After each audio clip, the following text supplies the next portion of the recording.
sa inyo, tulungan niyo ako. Wala akong karapatan hingin sa'yo. Ako sa inyo, tulungan niyo ako. Wala akong karapatan hingin sa'yo. Pinangahawakan ko na lang ngayon ang kabutihan at kapatawaran ninyo.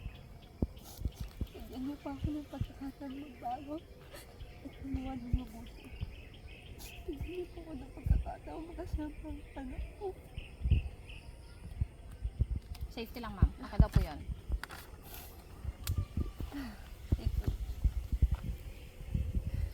Diyos ko, alam ko marami akong kasalanan. Marami akong nasaktan. Patawarin niyo ako. Pero nagmamakaawa ko sa inyo, tulungan niyo ako. Wala akong karapatan hingin ko sa inyo. Ang pinangahawakan ko nila ngayon, ang kabutihan at kapatawaran ninyo. Bigyan niyo po ako ng pagkakataong magbago at gumawa ng mabuti. Bigyan niyo po ako ng pagkakataong makasama ang anak ko. Basta po yun, ma'am. Okay. Pakas mo